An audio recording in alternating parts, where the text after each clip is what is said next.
All discussions every Thursday, Friday, and Saturday, with this week's exception, since we will be having holidays this coming 1st and 2nd of November, is conducted every Thursday, Friday, and Saturday. Thursday for coaching and mock, Friday for our major lecture, either listening, reading, writing, speaking, and another round of listening, reading, writing, speaking lecture on Saturday. That is how our classes go. So for today's focus, reading. Now, reading, what you need to understand is that the reading exam is the second written component of the test. So your examination is divided into two. You have the written component, regardless of whether you will take the exam via computer or pen and paper. We have listening, reading, writing that comes in that particular order. You cannot change or manipulate it in any kind, in however form you want it. This is fixed. This is going to appear in such fashion. Listening first, reading comes next, writing comes last. So reading, as most people have already experienced reading, is actually a difficult test. So if you're going to compare reading of IELTS and other reading examinations out there, I'm going to put reading on the most difficult category.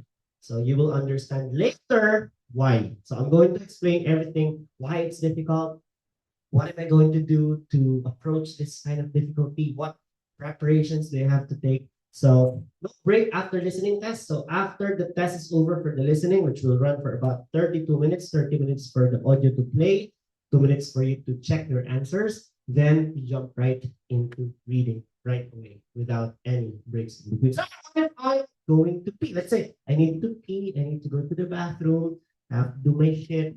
Um, it will take off the time during your test. So the examination happens simultaneously.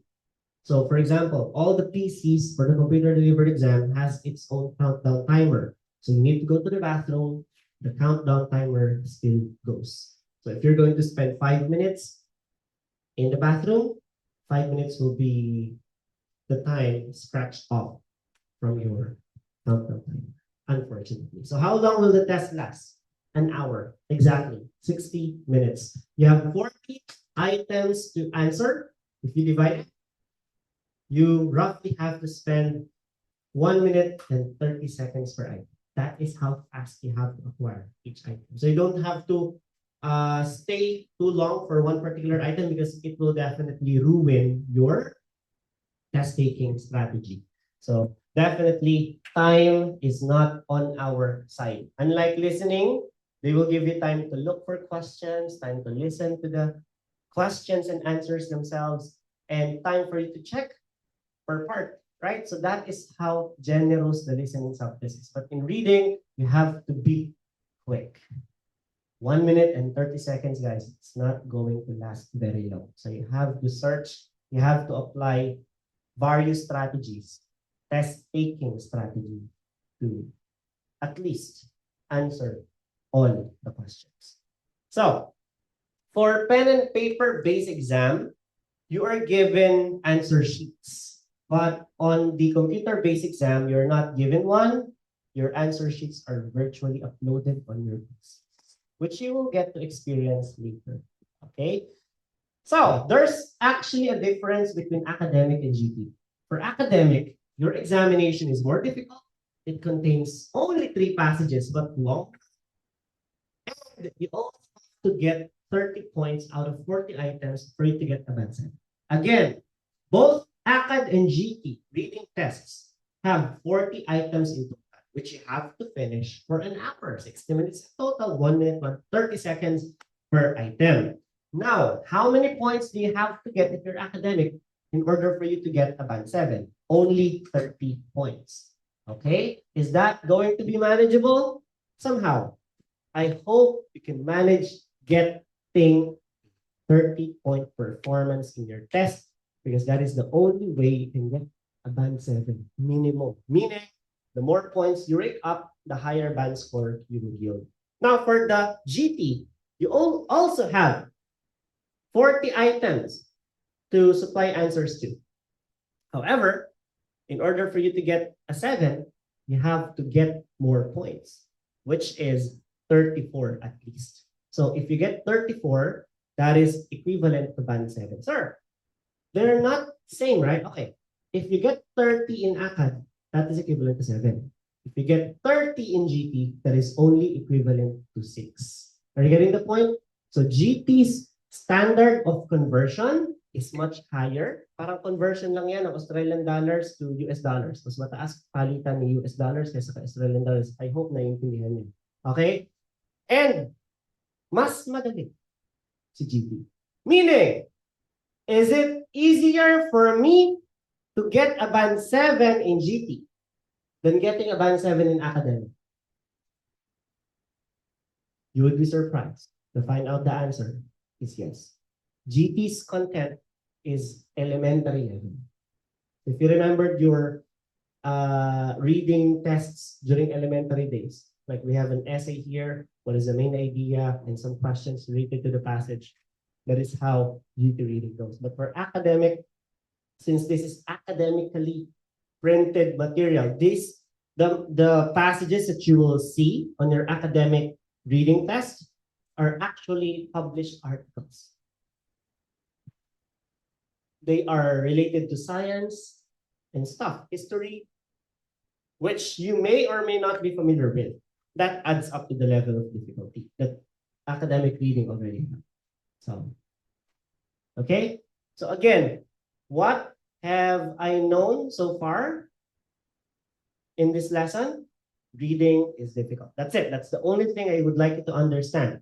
Reading is difficult. I need to prepare. Reading is difficult. I have to undergo series of preparations for it. Because in order for me to get band 7, which is if I'm academic, I have to get 30 points. If I'm GT, I have to get 34. I have to subject myself into series of practices. That is the only way you can get a high band score.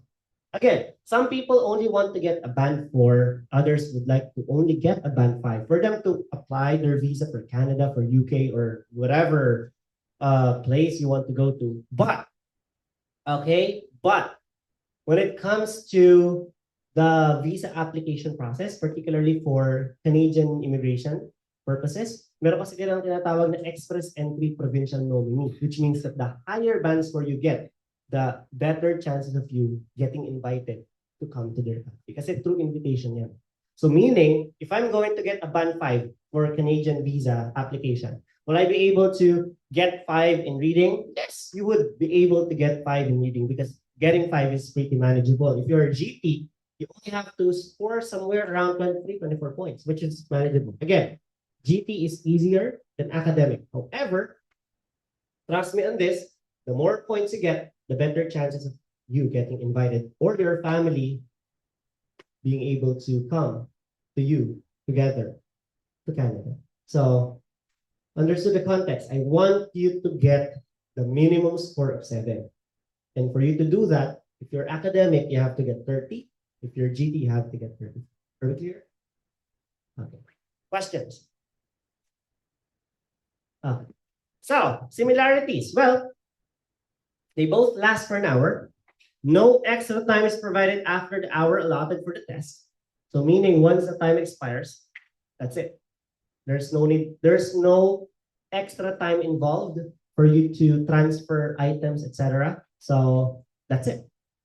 If you need to do some extra changes, you should have done that during the hour because you're not given extra time. You will not be able to get one. Mag-iiyak ka man dyan. Okay? So, different test-taking strategy. You see, in listening, you have to wait for answers as they are given, sometimes in succession, which makes it a lot easier. For writing, the problem with writing, which we consider the most difficult test ever in the IELTS, is the fact that you have to be the one to generate ideas that is discursive, academically styled, and grammatically accurate with vocabulary resourcefulness shown. The good news about speaking, though, that's why we consider speaking is right next to listening when it comes to the level of difficulties, because the questions in listening are about yourself. So you have a general background of what the questions are going to be. Your name, your family members, your childhood experience, your future plans, your likes and dislikes. So that's what the speaking test is going to be about you. So is it manageable? Yes, but the reading test, you will be using various test-taking strategy depending on the type of instruction given to you. So we use a different test-taking strategy for diagram completion. We use a different test-taking strategy for multiple choice questions. We use different test-taking strategies for matching hidden superior gaps. We use different test-taking strategies for filling in the gaps. So basically, you have to switch from one strategy to the next with ease. Because if you're going to struggle, applying this certain strategy in one particular type of exam, you will be able to still get the scores. You will still be able to get the answers. However, it will be difficult for you. It will be tougher for you to acquire it because you don't know how to apply the proper strategy related for that particular type of question. So test-taking stamina could be depleted here. Again, writing is just waving from afar. Kawayan, ito pa ako. Hirap ka na dyan, nandito pa ako. No? Andyan lang si writing. Siya po yung pinakamahirap because you have to use about 400 words in an hour, 150 words for task 1, 250 words for task 2. Yet, sa reading pa lang, hilong-hilong ka na. No? And trust me, you will really get dizzy in reading if you're going to read everything. Again, the key in reading is to not read the entire thing. Are you crazy? That's the exam literally says reading. Kailangan ko magbasa. Bakit sinasabi mo huwag ako magbasa? Well, if you're going to read, you're going to have a bad time. Imagine, in the exam itself, the reading test is around 2,700 to 3,600 words. So if you're going to read that and you're going to read, let's say, 2 words per second, how long will it take you to finish? Plus answering, plus critical thinking skills, plus analysis. It will really take you a long, long time. That's why we are encouraging students not to read. I'm not saying not to read at all, ha? I'm not saying not to read at all. Hindi ko sinasabi, huwag ka magbasa unabis. Ang sinasabi ko, not to read entire passages. Only get whatever are necessary for you to get the points. Reading test is also known as hunting test. You just have to basically hunt for 40 items. That's it. Hindi yung paglabas mo, okay, anong naintindihan mo sa binasa mo? Hindi po ganun. Okay? This is point basis. No explanations involved. If you get the point, that's good. And that's the only thing you need. Get as many points in the shortest amount of time possible. Okay?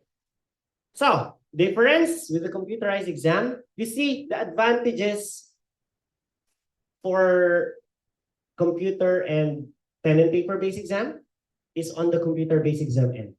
Yung mga benefits, kasi kung sa listening, napunta yung advantage natin sa pen and paper-based. Mas madali mag-pen and paper-based kung listening. Tandaan niyo yun. Bakit? Kasi nakapag-take note ka habang nakikinig. Sa listening test, hindi. You have to go directly. You have to type the answers as you hear them. So as you hear the answers, you have to type. So you are doing a lot of multitasking here in listening. You listen, you type, you analyze, you wait for the next question. So ang daming nangyayari na sometimes hindi ka na makasabay. So yun yung hirap sa kanya pag computer-based exam. However, madali pa rin. Kaya ang dami nakakanayin sa listening. Kaya matakot, madali pa rin siya as a whole.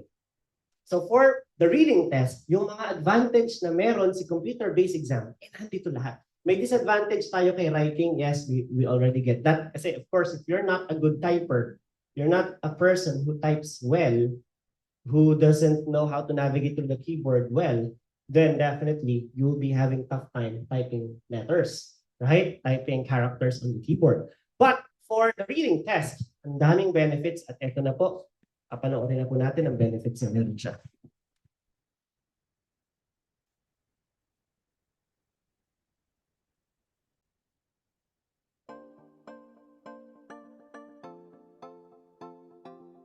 Found it. Kailangan. In the reading test, the text appears on the left.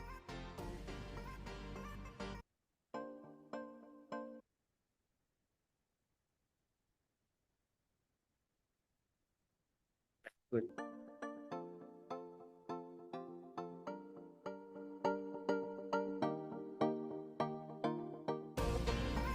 In the reading test, the text appears on the left and the questions on the right. passages are on the left To see all side. the text and the questions, you'll need to use both scroll bars. As you would notice, part 1, you have 1 to 10. Part 2, you have, 1 to 13. Part 2, you have 14 to 26. Sometimes it would go as much as 27. Then part 3, 27, 28 to 40. So you are given 13 to 14 items per part if you are taking the academic test. Now, if you're going to click these numbers below, you'd be able to see it like this. So nakikita po, ito. Okay, nakikita to? Ayan ha. So yung mga questions 2, 3, 4, 5, 6, nakatago yan kasi hindi mo pa siya kiniklik. So it's either you click it here, here, here, or you click it here sa number. Nagigets? So again, mamaya, pwede nyo pong pagpraktisan yan doon. Okay po? Again, familiarization is going to be one of the key factors in getting you a high band score in reading test. So, continue. For some questions, you need to choose an answer. If you want to change your answer, click on a new answer. If you want to leave a question unanswered, click on the answer again. To look at the next question, just click on the question itself. Yeah, pwedeng dyan mo siya i-click, pwedeng dun mo siya i-click sa baba. For some questions, you need to choose more than one answer. In this type of question though, nakalagay, choose two correct answers. If you click one, if you submit your answer, you only have one item click. Although tama pa rin siya, hindi siya mako-consider as correct. Incorrect siya. Ngayon sir, nag-click ako dito, nag-click ako dyan, tapos nag-click ako ng pangatlo. Ano mangyayari? Yung kinlik mo na saves business time, malilipat into increases employment. Ibig sabihin hanggang 2 lang po ang pwedeng answer doon. Gets? Okay. So sir, paano kung gusto kong alisin yung answer ko sa 1? So i-click mo lang ulit ito. Click mo siya, hanap ka ng ibang answer. Gets? So unclick it, unselect it, and then select a new one.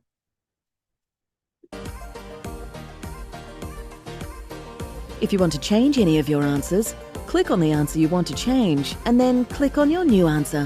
Select it, then select a new one. If you want to leave any of the questions unanswered, click on the answer again.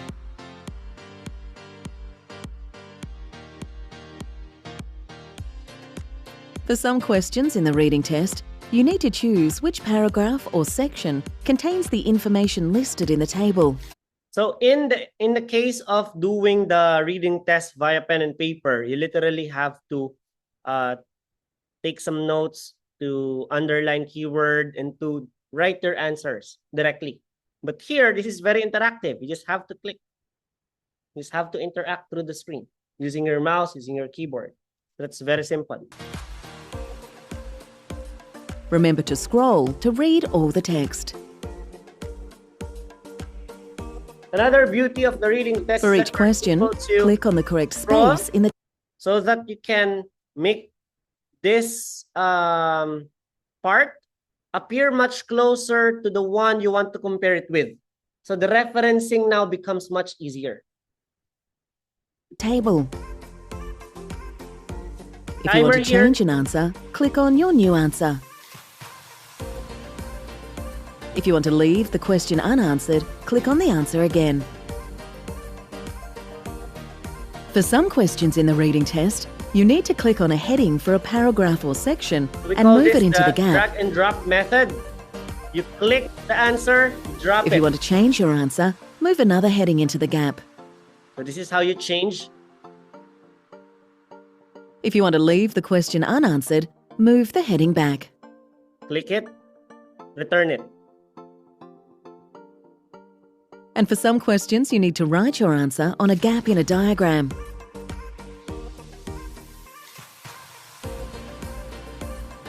If you wish, you can also highlight sections of text.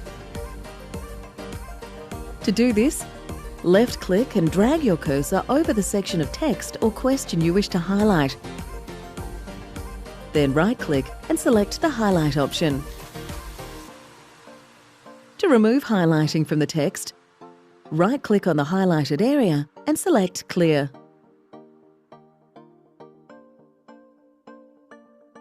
If you wish to remove all highlighting from the screen, right-click on a highlighted area and select Clear All.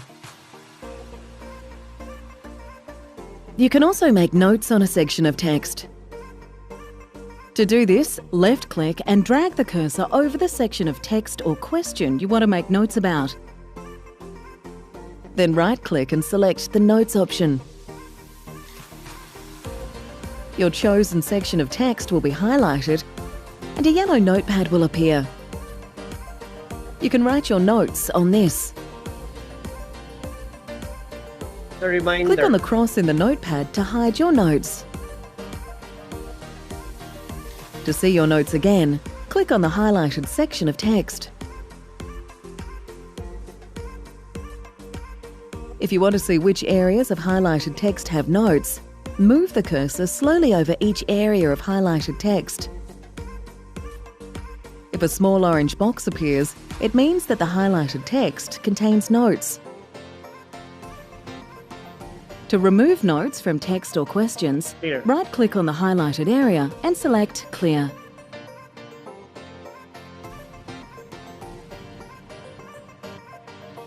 That's it. Those are the benefits of taking your reading test via computer. Actually, one of the advantages that I have not yet discussed with you is the scoring process. Kasi ang bilis ng score, ang release ng score pag computer-based. Isang student, 24 hours, lumabas na yung result. Sa pen and paper-based, 2 linggo. 2 linggo kang balisa, kain ng lansones. Ang ina, hindi ko lalabas ng exam. Ubus na akong 3 ilong lansones. Diba? Hindi ka na lumalabas ng kwarto. Hindi ka na nakikipag-usap sa mga barkada mo. Kasi ang tagal mo mas result. Di ba kung bagsak ka o pumasak ka. So the most important skill for the computer-based test is highlighting, because it makes it easier for you to identify the words relevant to both the question and the passage. Other referencing techniques are also needed for better understanding of the context. So, one of my students, nung wala pang computer-based test, mga 2018 yun, she claimed na, "Sir, alam mo ba, 4 months na ako dito sa review." Kasi araw-araw siyang pumapasok. Pandemic na halos.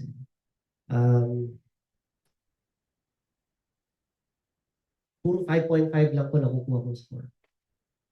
Oo, sabi niya. Sabi ko, "Ma'am, attend ka na ba ng vocab 1? O naka-attend ka, napanood mo na ba yung replay ng vocabulary 1? Hindi pa, sir. Pinanood niya. Nakakuha na siya ng 8 pataas. Okay. Why? Kasi yung mga minor lectures po na ina-upload natin ay every Tuesday and Wednesday, mga supporting supplements yan. Sabihin, kung hindi ka makakuha ng vitamins and minerals mo through natural means, mag-take ng mga tablets and capsules, right? So yun yung tulong ng ating minor lectures. So si Vocab 1, it gives you this ability to understand context. Now, because in context, you can get meaning from words surrounding the word you don't understand. For example, Kevin's favorite place is haberdashery. What the hell is haberdashery? Because that's the first time I encountered that word. He loves shopping for clothes and buttons and sewing kits. So if you're going to understand, Kevin loves to go to haberdashery. So love is a good word, right? Unless you're a villain, you're Hitler. For example, gusto ni Hitler, syempre. Kasamaan yun, di ba? Okay? Nagets niyo yun? Gusto ni Satanas. So, pero si Kevin daw, gusto niya yung place na haberdashery. So, si haberdashery, isa siyang lugar na okay. So, anong lugar si haberdashery? Doon daw siya bumibili ng mga tela, ng mga panahe, saka mga butones. So, ibig sabihin, si haberdashery pala ay parang shop kung saan pwede kang bumili ng mga gamit para sa panahe. Nagets niyo yun? So without me consulting a dictionary, which you're not allowed to during the test, you're able to get the meaning of what haberdashery is based solely on the words which surround it. Kasi some words in the reading test, if I'm not going to say it outright, hindi lang siya some eh. Most of the words, sentences, even paragraphs, completely paraphrase. Hindi na siya yun. Ibang-iba yung words na makikita mo sa reading. Yun ang nakakalito talaga. And if you're confused with that, vocab 1 is here to help you. Okay? You need to understand the meaning of sentences, not just you're searching for word. Nasa yung word na to.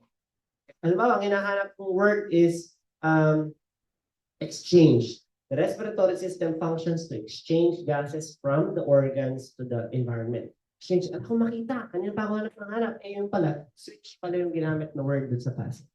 So naturally, exchange and switch are interchangeable. They complement one another when it comes to meaning. So you missed the context just because you are looking hardly just for the word and not for the context. That is what gives many test takers rough time pagdating sa meaning. Hanap sila ng hanap, hindi naman yun yung binibigay kasi. That's why you have to understand. When you're searching for something through the skimming and scanning technique, no? Skimming lets you read the passages fast, no? Searching for keywords related to the word that you're using as a reference. Scanning is you are now searching for references in comparison with the question. So those two techniques enable you to make searching time for questions, keywords, and answers even become much faster. Okay? So kailangan po yung dalawang technique. Ayan po yung example natin kanina. Switch dito, exchange dito. Substances, gases. Bodies, respiratory organs, ito naman lungs. So you get the point. They will not be using the same words from the question into the passage. So we have the different types of questions. You have to read the question first for referencing. Again, ano po unang babasahin? Sir, akala ko ba reading test? Iba dapat basahin ko muna ito lahat. Halimbawa, ito yung tanong. Sir, ito po yung question. Ay, puro mas example. Wala akong sample ng reading.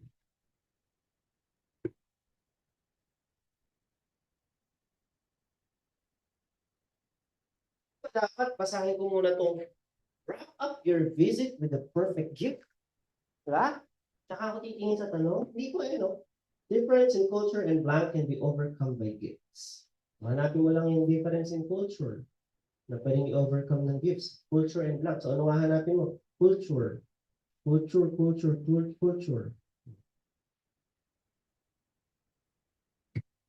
have to search for words. You don't have to read the entire thing. Okay? Ano muna?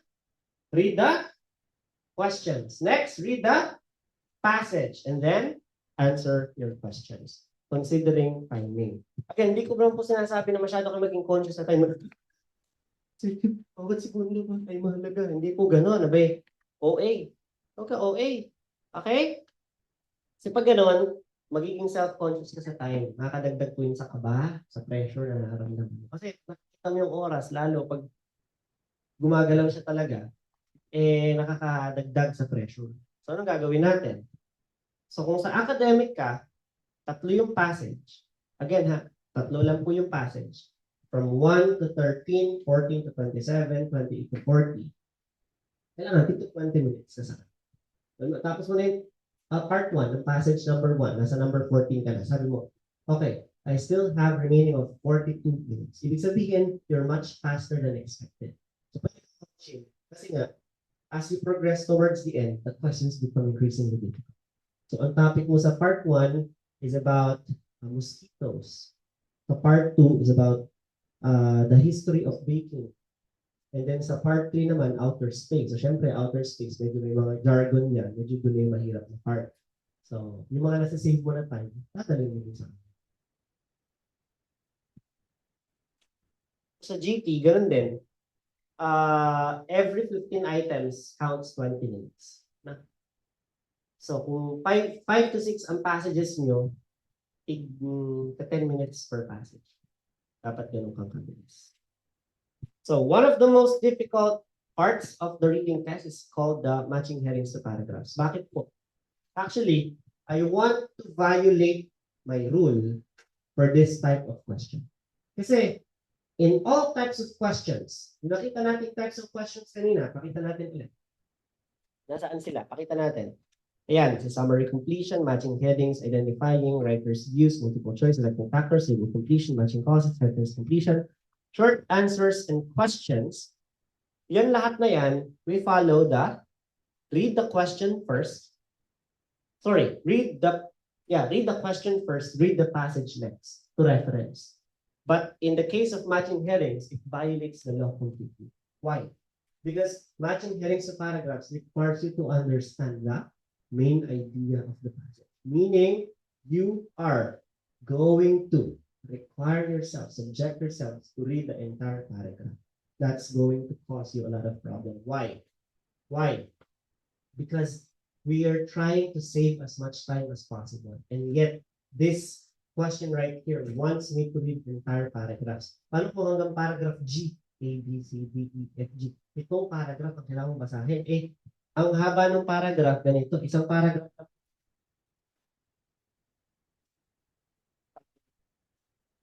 1, 1, 2, 3. 3 paragraph. 4, 5, 6, 7. Oh, hirap, di ba? Tingnan natin yung iba. Oh, introduction, first paragraph, second, third. Itong topic na to tungkol to saan? Green wave washes over mainstream shopping. Tungkol to sa economy. Tungkol sa consumerism. Ang haba. Siguro sa entire passage, aabot ng nasa 600, 700 words. Per paragraph, nasa 120, 140 words. Babasahin niyo yung isa-isa. Para din sa matching heading sa paragraph. Sabi ko sa estudyante ko, yung reading ng IELTS, particularly kay academic, 3 category yan. May easy, may average, may difficult. Nagkakaintindihan? May easy, may average, may difficult. Nalalaman natin yung difficulty level ng isang reading text base sa dalawang metrics. May dalawang parameter tayo dyan. May dalawang sukatan. Una, marami bang matching headings sa paragraph? Pangalawa, marami bang true false na field?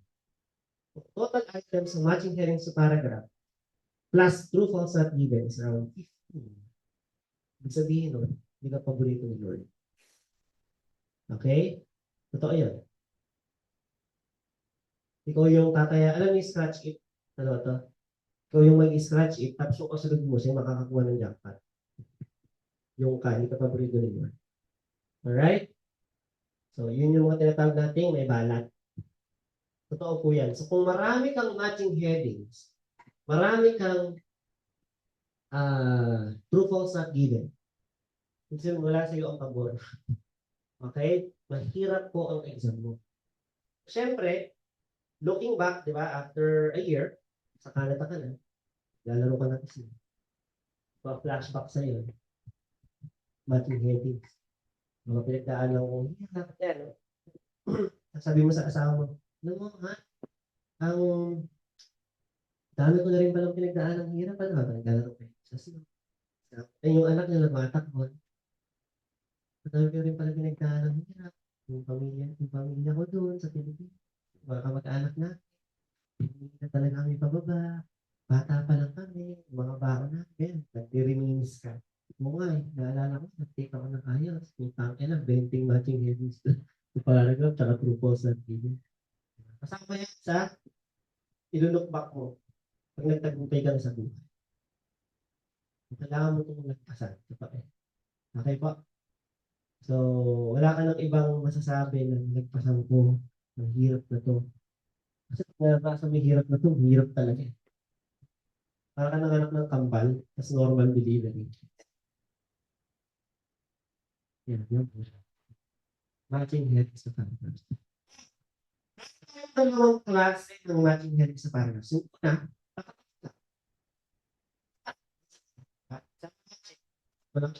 may 7 kang paragraphs, may 7 kang headings. Okay ba yan? Oo. Kasi walang joker, walang bluff. Walang panggulo. Ito, yung may 7 paragraphs ka, may 10 heading, yung 3 dyan, panglito. At yung panglito na yon malapit pa sa katotohanan. Ibig sabihin, chances of you getting scores kung mag-interfere itong tatlong bluff, kalahati lang ang masasagot ng tama. So, pinapababa niya ang chance na success rate because there are 3 existing bluffs. Okay? So, again ha, may dalawa pong paraan. Paano po basahin? Paano po sagutan ang matching heading? So, again, tinatagalog ko na ha, para maintindihan natin ang malinaw, madiin, at mabagal. Okay po? Kung meron kang 10 heading at 7 paragraph, bakit hina-highlight ni Sir Kevin na dapat unahing basahin ang heading kaysa paragraph? Ganito kasi yan. Pag inuna mo yung heading muna, inuna mo muna yung heading, inuna mo yung heading, binasa mo yung heading, hinanap mo yung sagot, in the first place, yung binabasa mo palang heading, yung pala yung joker, yung pala yung bluff, yung pala yung panggulo. Hinahanap mo yung wala naman doon. So it makes it harder for you to read. It makes it hard. Mag-frustrate ka. Hanap ka ng hanap. Wala naman doon. Nakainis. Nakahilo. Analyze ka ng analyze. Wala ka naman pala dapat ina-analyze in the first place kasi non-existent naman pala yung context na yun to begin with. So we have to manage our time effectively. Passage muna. Hindi mo siya dapat basahin ng sobrang bagal na. Galing-galing naman. Oo. Wow.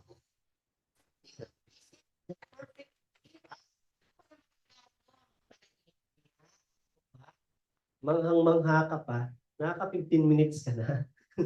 Okay? Kailangan magbasa po tayo ng mabilis. Ang intention natin is read intently. Read with the intent of acquiring the answer. May intention pa. So yun po ang goal in mind as you read. Nagkakaintindihan? Okay. Sample. Babasahin ko ba yan? Bakit? Sira ulo ba ako? Babasahin ko yan. Question muna. Okay, tingnan muna. Number 2. Number 2, paragraphs. Number 1, paragraph B. Okay, paragraph B. Again ha, sinanap ko lang po muna yung question. Anong unahin ko? Magbasa ng heading, magbasa ng passage. Magbasa ng passage. So, dahil sabi dun sa question, paragraph B, ibig sabihin, ang focus ko lang nababasahin ay paragraph B. Hindi ako magbabasa ng ibang paragraph. Ito na po si paragraph B, nilapit ko na. Basahin ko. Back in the 1950s, anthropologist Edward T. Hall described how the social rules of time are like a silent language for a given culture. These rules might not always be made explicitly stated, but they exist in the air. He describes how variations in the perception of time can lead to misunderstandings between people from separate cultures. An ambassador who has been kept waiting by a foreign visitor needs to understand that if his visitor just mutters an apology, this is not necessarily an insult. Hall wrote, you must know the social rules of the country to know at what point apologies are really due. Sir, wala po akong naintindihan sa binasa ko. Okay. Okay, you just have to skim it. You just have to scan it. As you skim, which is mabilis na pagbabasa, meron ka nahanap na mga word tulad ng culture. Ito po yung madalas na lumalabas. Ibig sabihin, yung binasa ko pala is all about understanding time in relation to culture when it comes to the rules set by their society. Ibig sabihin, kanya-kanyang kultura, kanya-kanyang pag-unawa sa konsepto ng oras. But malinaw po ba? Again, so yun yung naiintindihan ko. Okay? Ngayon, maghahanap ako ng malapit na sagot. Yung binasa ko ba ay tungkol sa time and technological development? Hindi. Yung binasa ko ba tungkol sa problem for those researching attitudes to time? Hindi. Yung binasa ko ba is tungkol sa learning the laws of time for intercultural understanding? Yes. Dahil ang law ay rule ay batas, intercultural, pag-unawa ng kanya-kanyang kultura. So, para lang sa kaalaman ng iba, basahin natin yung ibang heading. Time and individual psychology ba binasa ko? Hindi. Comparing ba ng value ng different groups of workers? Hindi. Kinompare yung value ng iba't ibang kultura. Research and conclusion, wala. History of time measurement, hindi ko na-build na noong 1950s, 1960s, hindi naman tutungkol doon eh. No? So, attitudes to time authority across cultural relationship. May binasa tungkol sa attitude to time, may binasa sa culture, may sinabing authority kasi sinabi doon yung ambassador, pero ginamit yung ambassador as an example na iba-ibang culture natin. So, number 8 is not her answer. At hindi rin po yung 9, taken na po si number 10, so hindi rin. So ang sagot po natin talaga is Roman numeral number 3. Ganun po ang pagsagot. Okay? Okay, isa pa. So, social psychologist Robert B. Levine says, one of the beauties of studying time is that it's wonderful window on culture. Shit, mali ate, sagot ko, culture na naman to ah. Diba? Again ha, kaya po nakakalito ang reading kasi it makes you be confused even about yourself. Nakaka-confuse na. Para bang kukwestiyonin mo lahat ng sinagot mo nung una as you progress towards the end. You get answers on what cultures value and believe in. Levine and his colleagues have conducted so-called pace of life studies in 31 countries. So ito po ay introduction lang. No? Yung lahat na to, introduction lang. Para sabihin na si Levine po ay gumawa ng isang research sa 31 bansa. Ang title ng research, Geography of Time. Published in 1997, Levine described how he ranked the countries by measuring 3 things. Okay, walking speed, how quickly postal clerks could fulfill a request, and the accuracy of public clocks. From the data he collected, he concluded na meron pong 5 na mabibilis na bansa at 5 na makupad na bansa. 31 countries po ang kanyang research. So, question, ang binasa ko ba tungkol sa time and technological development? Hindi. Ang binasa ko ba tungkol sa problems for those researching attitude to time? Well, tungkol to sa research ng time pero hindi sa attitude. Now, learning the laws of time for intercultural understanding. May binanggit sa culture pero introduction lang yan para sa research. So hindi po. At taken na po si 3. Next, time and individual psychology, hindi po. Comparing the value of time for different groups of workers. Dito ba sa binasa natin, nag-compare ba siya ng value ng time? Yes, pero ang kanyang measurement ay 3. How quickly postal clerks could fulfill a request, and walking speed ng urban sidewalk, tsaka accuracy of public clocks. May nakita ba ako dyan na iba ang bilis ng nagtatrabaho sa fast food sa bilis na nagtatrabaho sa Senado? Wala naman, di ba? So, wala. Research and conclusion, different nationalities live at when it comes to speed. Ulit, research and conclusion. May research ba sa binasa ko? Anong pangalan ng book? Geography of Time. May conclusion ba? Yes, sabi dyan. From the data he collected, he concluded. Purahin ko nga masyadong pula. Research and conclusion. May research. Ito yung research. Ito yung conclusion. He concluded. Speed. Meron tayong mabilis. Meron tayong mabagal. Different nationalities live. So, ang sagot natin ay Roman numeral 6. Ganun po ang pagsagot. So, true, false, not given is the toughest question. Again, si matching headings sa paragraph comes second pagdating sa difficulty level. Kaya nga, sabi natin, 2 parameters in assessing whether your reading test is difficult or not based solely, purely on how many matching headings and true, false, not given items are there. So for true, false, not given, sometimes you will refer to it as yes, no, not given. So you have to be sure, no? Read the instructions for you to be sure. Sometimes TFNG, sometimes IE. IE means insufficient evidence. So in hindsight, they're all the same because you have to understand the statement and evaluate whether the statement is true, false, or not given in the process. So true. So first, let's understand the nature of true as an answer.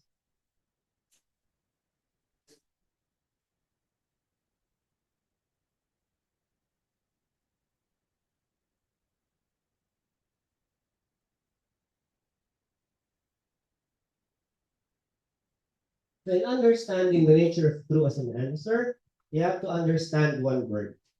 And that word is none other than accuracy. So when you say accuracy,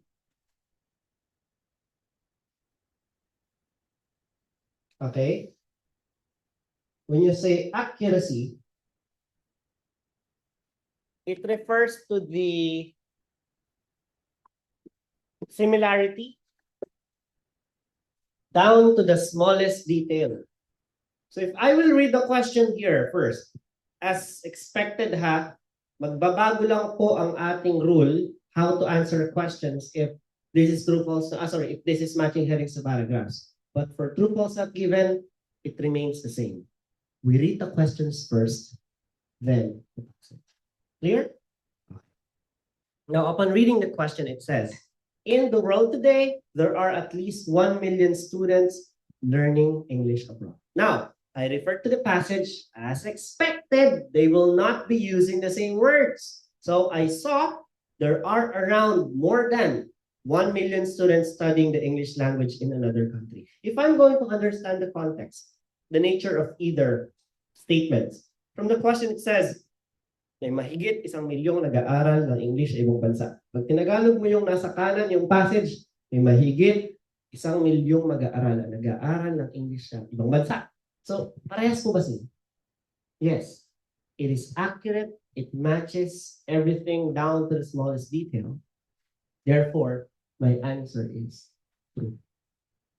So, si true po ang pinakamadaling i-assess sa kanilang tatlo. Trust me. Si true, false not given, si true po ang pinakamadali. Kaya naman po sa exam, si true po ang pinakamadalang lumabas sa. Dahil syempre, madali nga po ito. So kung meron kang 7 tanong, 3 doon siguro not given, 2 doon false, 2 doon true. So bihira po siya. That's why if you're going to consider, parang true eh. Tiwala ka sa instinct mo. Malamang hindi true. Okay po? Kasi nga, kung true yan, madali. Masyado. Kuha po? Okay. Question sa true? Yun lang po sa true. Parehas ba siya? Kung ano ba yung sinabi dito sa passage, hindi sinabi sa question? Oh. Kung ganon, wala ka lang ibang pag-isipan, true na. False. So kung si true ay accurate, si false naman ay inaccurate. Sabing inaccurate, sabi kay true, A. Sabi kay passage, A. Nakuha? So dito naman kay false, sabi kay question, B.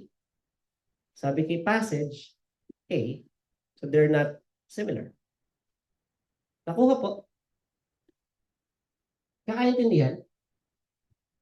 Nagets yan? So sabi dito kay question, at least 1 million. Ano yung sabihin nun? More than 1M. Ano naman sabi sa passage? Less than 1M. So ang more than ba at less than ay equals? Hindi po no? So ang una mong gagawin dyan ha, sabihin mo sa sarili mo, hey! I will no longer consider 2 as an answer. That's the first thing. Bringing the assessment into 2 faction. It's either false or not given. So from 33% success rate, we improved to 50-50 chance of getting the proper score. Diba? So they're not equal. And because greater than 1M, less than 1M, they are inaccurate representations of one another. False is now the answer. So look for, okay, anong hahanapin sa false? Mga opposite words. Ano pa? Antonyms. Ano ba yung antonyms? Big, tapos sabi dun sa passage, small. Red, tapos blue. Hindi naman necessarily antonyms ang red and blue. Ano? Kasi white and black, yun, antonym. So look for inaccurate representations of context. Kahit maliit na detalye lang. Halimbawa, sabi sa question, a person is considered having a fever when temperature reaches 39.5 degrees Celsius. Eh sabi sa passage, 37.5 lang daw. May lagnat na. So, etong isang numero lang na to na pinagkaiba nila, enough na yon para maging false po ang sagot. Malinaw po tayo? Okay.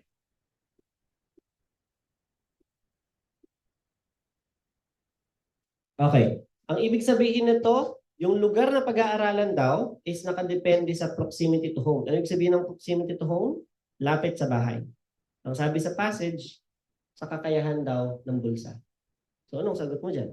False. Kasi ang proximity to home at economic factors ay hindi po accurate representations of one another. You will no longer consider true as an answer. Therefore, because they are not alike, they're opposite somehow, somewhat opposite.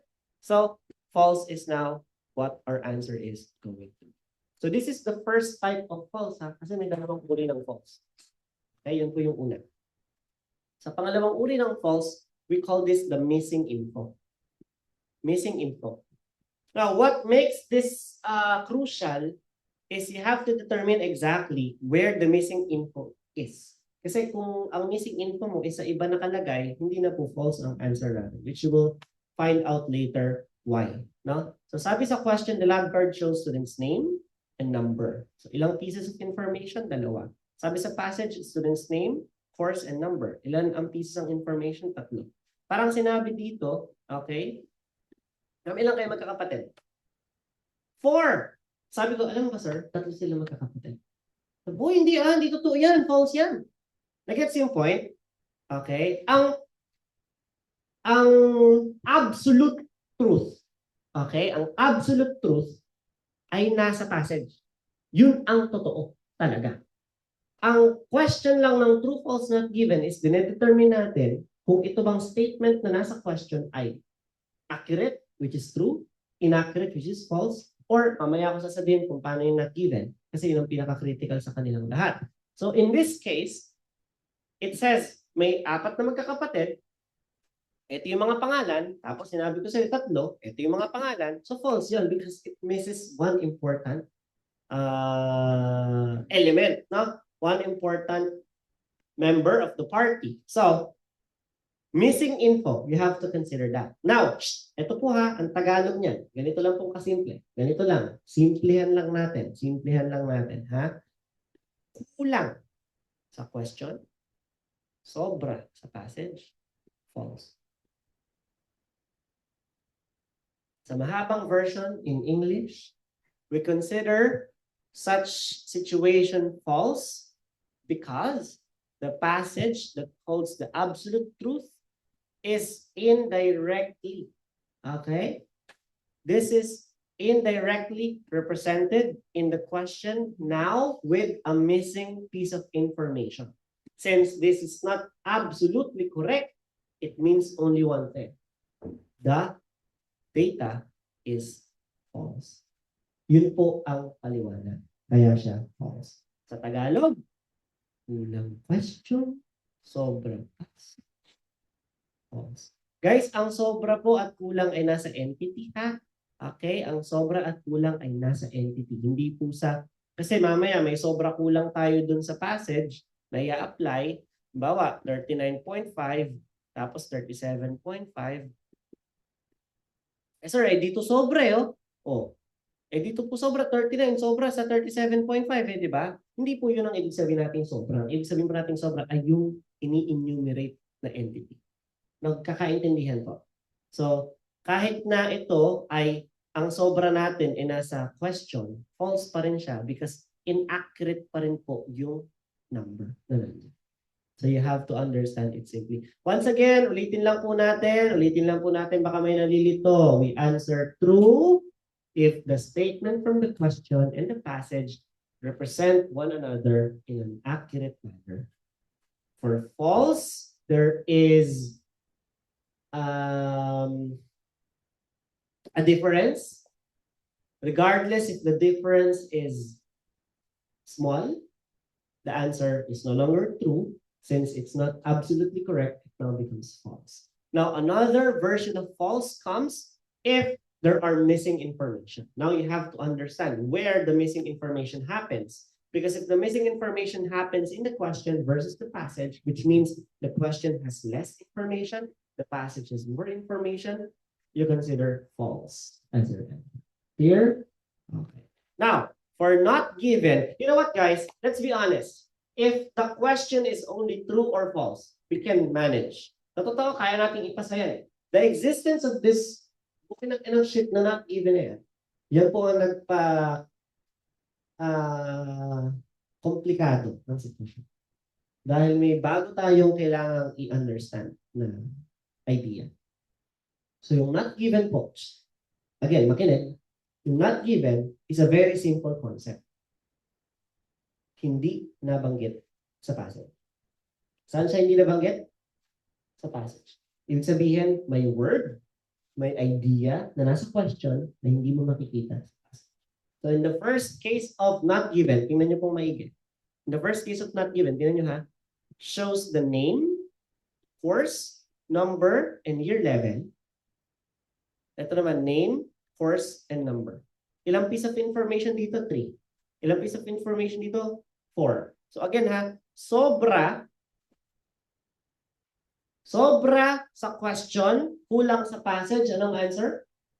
Not given. Bakit? Kasi yung year level, hindi siya na-mention. Tingnan nyo, hindi siya nabanggit. Tagalog ng hindi na-mention, hindi nabanggit, hindi binigay sa passage. Kaya po ang sagot natin ay not given. Ulitin natin. Sabi ni ma'am, passage, absolute. May 4 kami magkakapatid. Sabi niya, alam mo ba, 5 silang magkakapatid. So blah, blah, blah, blah, blah. Uy, wala namang kaming ganung kapatid. Wala namang ganun eh. Wala namang binigay na ganun. So not given siya. Nagets po yung point. Again, the difference between false and not given lies in where the missing info is. Okay? Kung saan po kinulang, saan po sumunta. Sa false kanina, kulang kay question, sobra kay passage. Now, in not given concept, okay, sobra kay question, kulang kay passage. Because year level is not mentioned in the passage. Therefore, it is not given. Okay pa? Okay. So yun po yung unang version ni not given. Meron pang mas malala dyan. Si not given, na may papahanap sa'yo pero wala naman dun talaga. Halimbawa, nakalagay dun sa question, Kevin's favorite food is apple. Kevin said that including a cup of fruit in one's diet will help in digestion since it contains a lot of fiber. Nakita na paborito niya yung apple. Kaya napakahanap na wala akong makita. Sumuko ka na. Not given po ang sagot. Okay po? So, may mga instances where you can determine easily. Pwede tayong makapag conclude na, hey, alam ko not given magiging sagot dito. But let us remember, we can only do that for true, false, not given that appear in sequence. Kasi may dalawa tayong type ng true, false, not given. The one that appears in sequence, meaning, kung ang sagot sa question 1 ay nasa paragraph 1, ang sagot sa question 2 ay paragraph 2, ibig sabihin, the questions appear in order. Pero may mga questions kasi na question 1 nasa paragraph 7, question 2 nasa paragraph 4, yung layo-layo sila. So, hindi natin pwedeng ma-determine yun ng ganung kadali. Okay. So,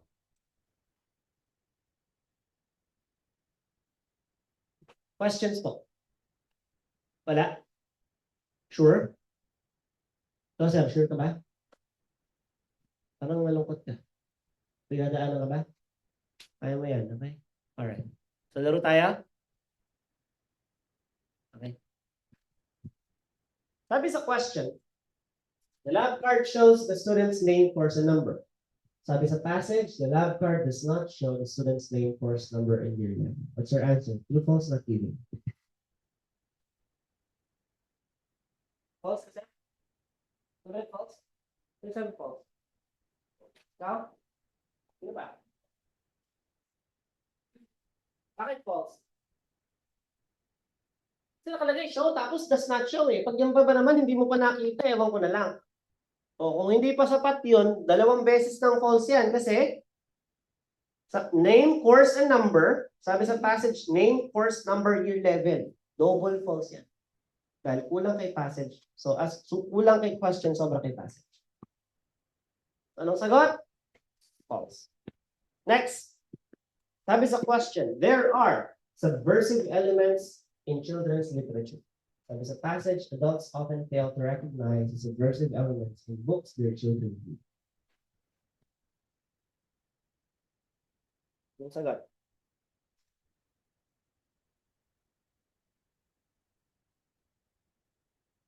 Parang hirap niya na. Natural, syempre. Sagot. Ha? True, true. Nasaan? False. False, ikaw na. False, ikaw na. False din. False. Not given. Sir lang makakarating sa langit, no? Okay, bakit? At itanong, nakita mo ba yung subversive elements in children's literature? Yes, nakita ko siya sa passage. Pero, failure to recognize them lang. Ibig sabihin, this statement is overgeneralizing. Ang sabi niya, lahat ng children's literature may subversive elements, which is not being claimed in the passage. That's why the answer is not given. Pa, sabi sa question, there is an unrealistic view of money in children's literature. Sabi sa passage, there should be a more realistic view of money in children's literature.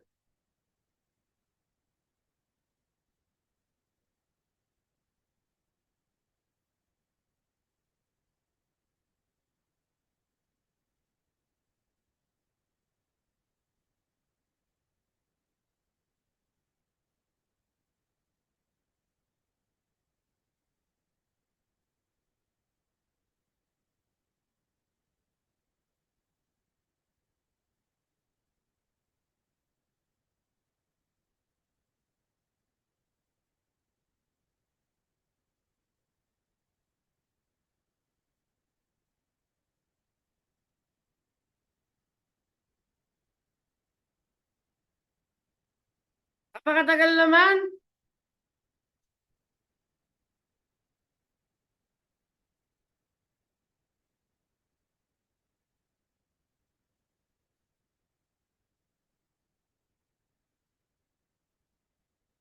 Sino pa? Hindi sumasagot. Ang hindi mag-participate ha, mamalasin ng 10 years. Ah.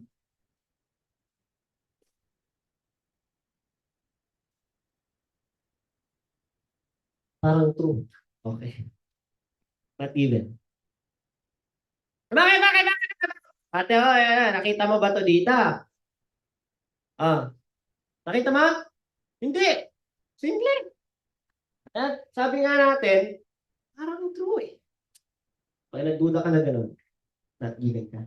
Di ba sabi ko yan kanina? Konti pa, konti pa. Inland freight in United Kingdom is carried by road.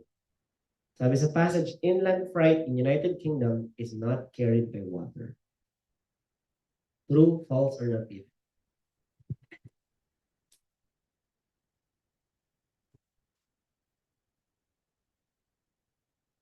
Given. Not given. Not given.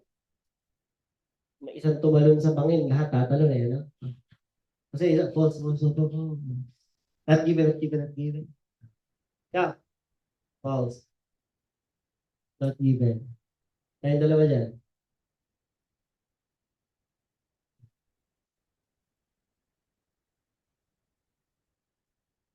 Given.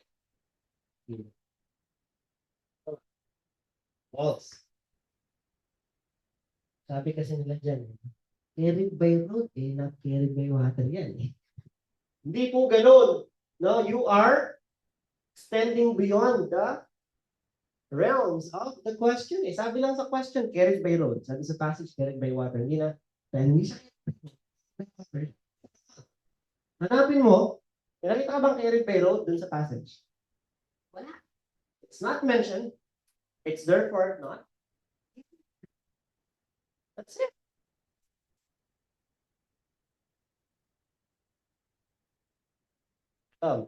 Ito po ay galing po sa totoong exam.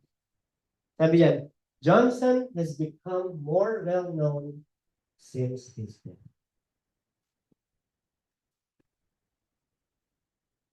Pag hindi nyo pa nakita yung sagot, ewan ko na lang po.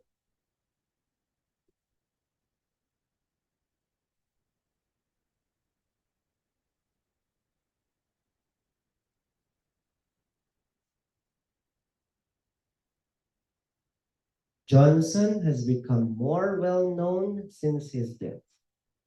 as famous in his own time as in ours. So kung ila-line graph natin yan,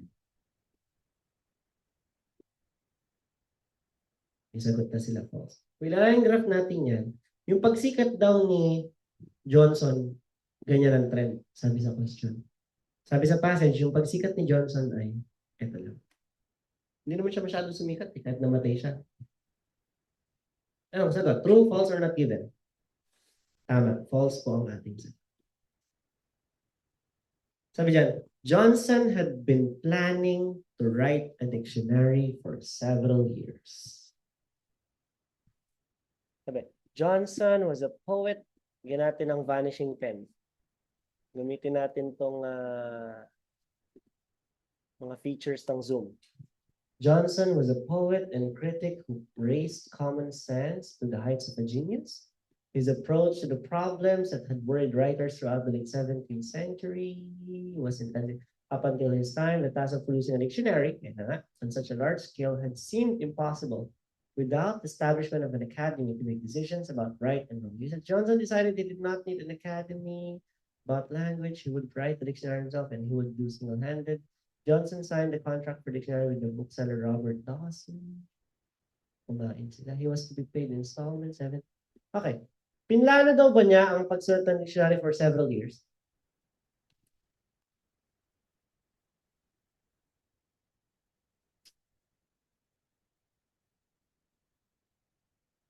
Pinlano daw ba niya?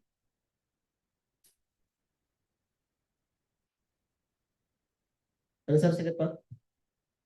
Lakas yung sagot nyo. Mamalasing kayo 10 years. True? True? True? Sir? True. True. Ikaw ba? Not given. True. True. True ka din. Hanapin nyo nga dyan nasaan yung planning to write a dictionary for 7 years. Sige, lapit kayo. Sige. Lapitan nyo na! Lapit kayo! Nasaan yan? Nasaan? Wala eh. Saan nyo nakita yun? May imaginary ba kayong kaibigan? Wala siyang binanggit na ilang taong ko nang pinag-iisipan to eh. Last year pa. Parang 7 taon na. Pinanganak ko yung anak ko. Nag-iisipan ko lang. Wala. Not given. Wala nakikitang plano eh. Ano yun? Diba? Oh. Sayang 1 puntos.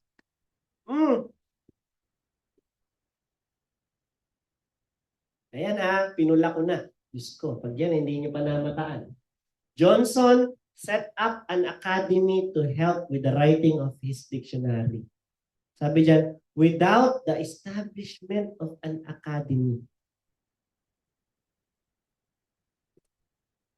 Anong sagot?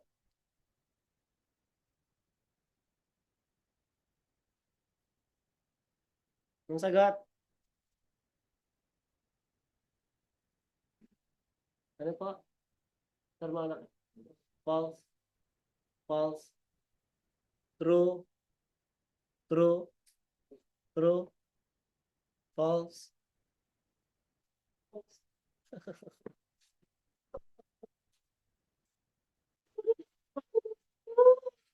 Ako nagtulong. Ay, napaka-simple. Diyos ko ngayon ako nanood sa klase. Totoo yan. Sabi dyan, nag-set up daw siya ng academy. Sabi sa passage, hindi daw siya nag-set up ng academy. No, 2 beses pa. Without academy. Tsaka, decided he did not need academy. Sabay-sabay tayo. Nasagot in 3, 2, 1. Si Piset, ha? Okay. Nakapanlambot eh.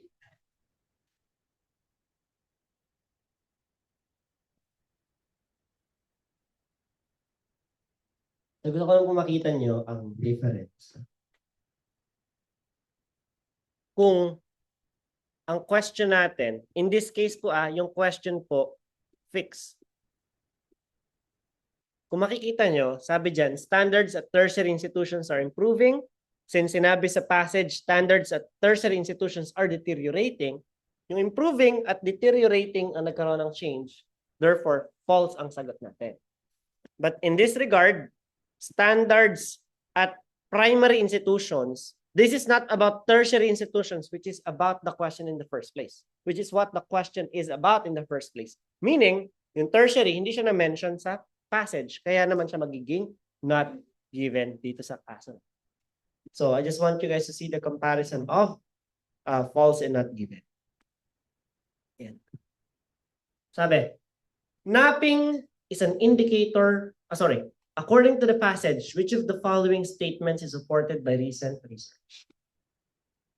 Recent studies, ayan po, are showing that if you can take 15 to 30-minute nap while at work in the afternoon, you'll be more alert, more energetic, happier doing what you do, and more productive, therefore, more likely to get ahead. Ang nabasa ko ba ay tungkol sa napping is an indicator of laziness? Hindi. 2/3 of Americans sleep too much? Hindi. Napping in the workplace is the current trend? Hindi. Short naps at work increase productivity? Yes. At 15 to 30, short pa yan? Yes. More productive, more alert, more energetic. So, sagot natin dyan ay letter D. Okay. Isa pa ulit. Yes, no, not given naman tayo. Okay. The number one cause of car accidents is fatigue. Sabi sa question, the number one cause of car accidents is fatigue. Ayan na, makikita nyo na lang po yung tanong side by side dun sa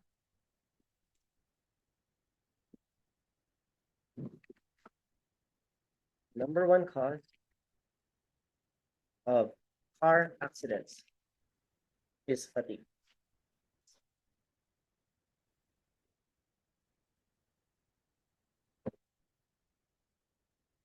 Yes, no, or not given?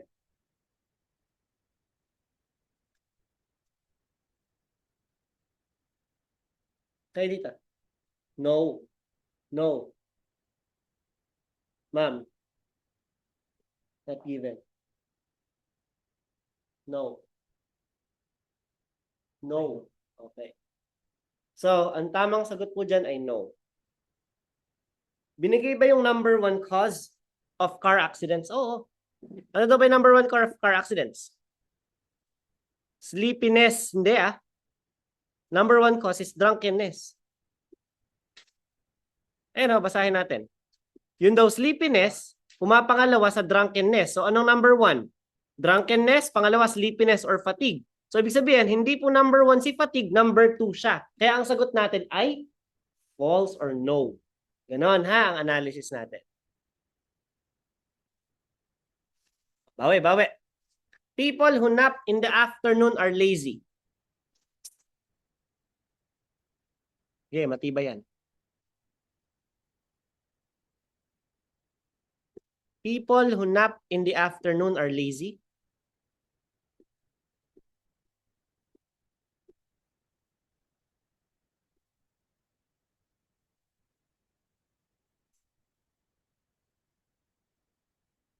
Sabi po sa question, people who nap in the afternoon are lazy. Sabi sa passage, there is a tendency to associate afternoon naps with laziness and non-productivity. What's your answer going to be? Yes. Yes. Not given? Yes. Ay, hindi alam. Hindi pwede. Not given. Not given. Not given. Ang sagot po ay? Sagot nyo? Sagot mo ay? Yes. Ang sagot po natin ay not given. Bakit? Ang sabi dyan ha? People who nap in the afternoon are lazy. Ngayon, ang sabi sa passage, there is, tignan nyo ha? There is a tendency to associate naps with laziness. Ibig sabihin, meron lang mahinang connection. Ang pagtulog, may mahinang relasyon. Ang pagtulog sa hapon sa katamaran. Pero yun ay hindi po fixed. Dahil ang sabi dun sa question, it is an outright claim. Lahat ng natutulog ng hapon ay tamad. Ang sabi sa passage, may iba na inaayon nila, tendency to associate, ang link po nila ay napakahina. Kaya po ang sagot natin ay not given. Yung mukha ni ma'am, habang dinidiscuss niya.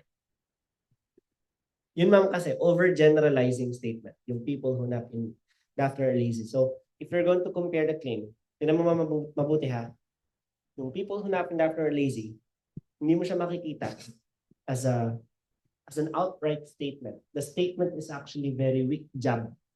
Na, yung iba, ina-associate nila, pero again ha, hindi ko sinasabing tamad. Parang ganun yung dating ng claim. Isa pa. Bawi. A nap in the middle of the day can improve your mood. A nap in the middle of the day can improve your mood. A nap in the middle of the day can improve your mood. Yes, no, not given. May iiba po ba ng sagot? May iiba? Baka may gusto mag not given. Okay, ang sagot po ay yes. Ayun, no? Improve your mood. Happier, more alert, more energetic. So, definitely can improve your mood. People who nap regularly live longer. Basahin mo man lahat yan, balik-balik na rin mo, wala ka makikita. So, ang sagot ay not given. Last, majority of Americans sleep at least 8 hours at night. Tingnan natin, no? Majority of Americans sleep at least 8 hours at night.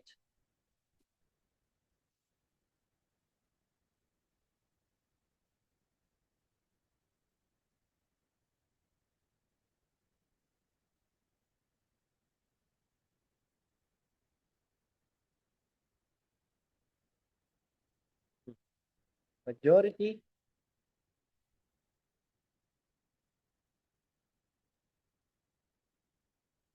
Yan.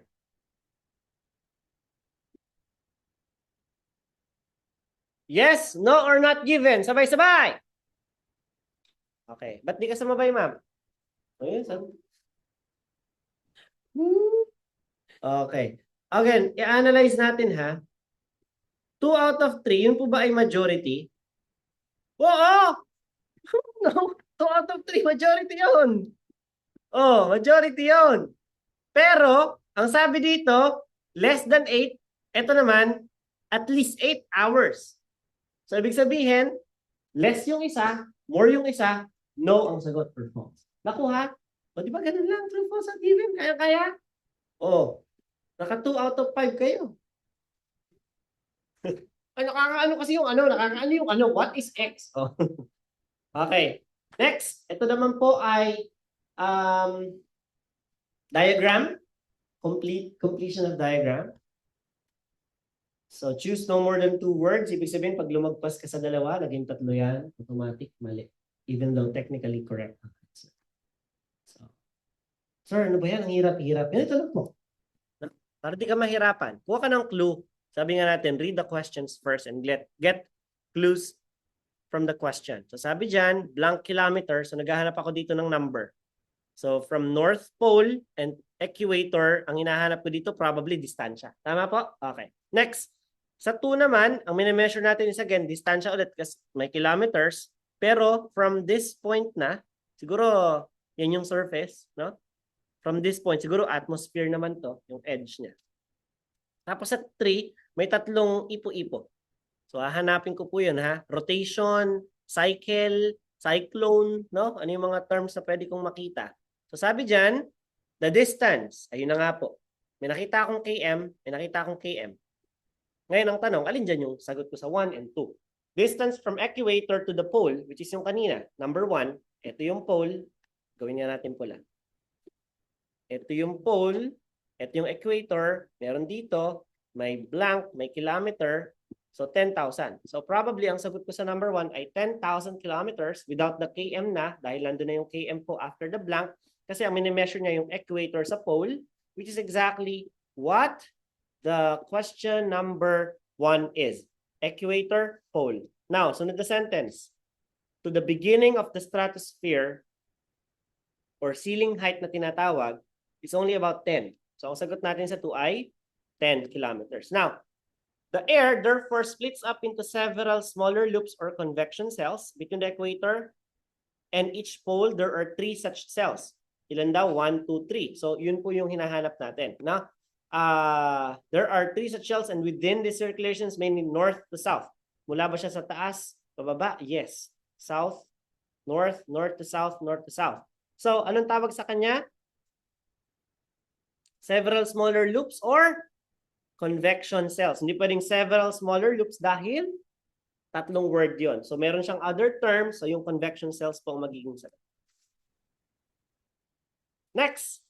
Ito po yung sinasabi natin kanina na indicator how we can answer true, false, not given, yes, no, not given by determining the arrangement. Paano natin ma-determine yung not given by determining the arrangement? So gusto ko ito ipakita. Sabi sa question 1, evidence so far indicates that further study of Shoemaker-Levy will be worthwhile.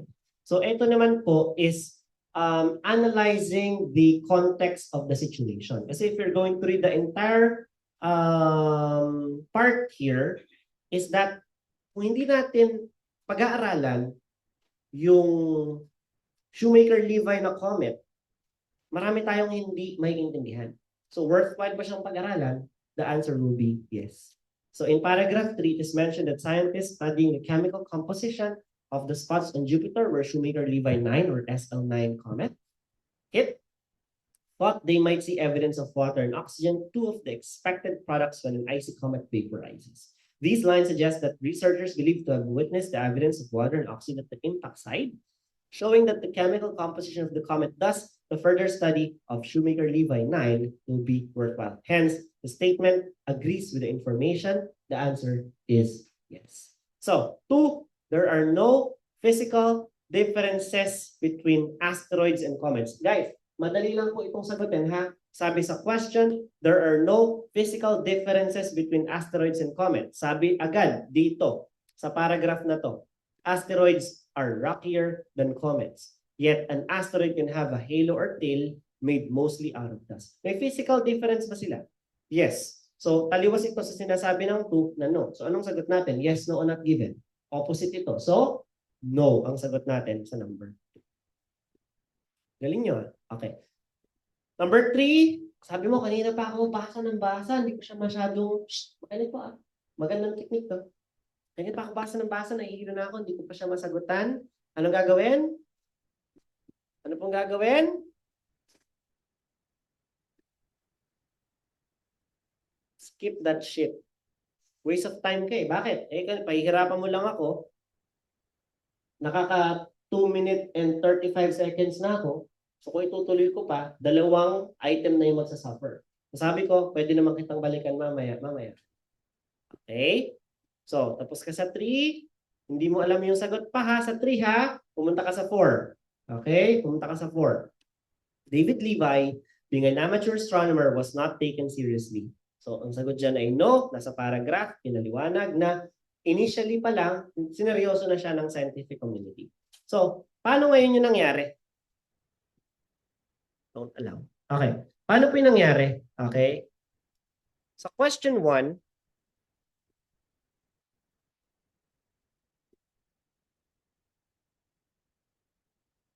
okay, question 1, ganito po yung nangyari sa sagot nyo.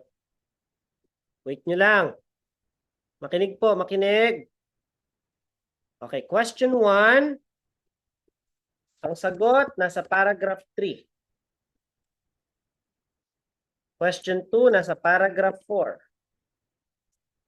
Question 3, skip. Question 4, nasa paragraph 5. Ngayon, ito po yung maintindihan natin. Diyan. The answers appear in particular order. Now, babalikan mo tong 3 na in-skip mo. Yung sagot dyan, it's either nasa paragraph 4 or 5 lang. Hindi po yan pwedeng mapunta sa 6, sa 7, sa 8. Hindi po siya pwede pumunta sa paragraph 1, paragraph 2. Because they appear in order. So dahil hindi mo siya makita between paragraph 4 and paragraph 5, magiging not given ang sagot. Because hindi siya naibigay yung idea, yung context mismo. Kaya hindi mo siya makita. So yun po yung magandang technique. When you understand that answers appear in order. Again hindi po madalas. Kung meron kang tatlong yes, no, not given, true, false, not given, dalawa dyan in particular. So I'm not saying na yung answer ay nasa paragraph 4 or 5 lang. It's somewhere in between. So dahil hindi mo siya makita dun sa area na yun, hindi ka pwedeng lumagpas. Hindi ka pwedeng mapunta sa paragraph 3, sa paragraph 2, because wala dun ang sagot in the first place. Therefore, consider muna na not given when you return. Kasi na-determine mo na dito where the answers appear. Clear po? Okay. So yun po, mag-practice na po tayo sa ating testing center sa Alright? 1, 2, 3, 4, 5, 6, 7, 8. Sakto. Nice. So yun lang. Wala po tayong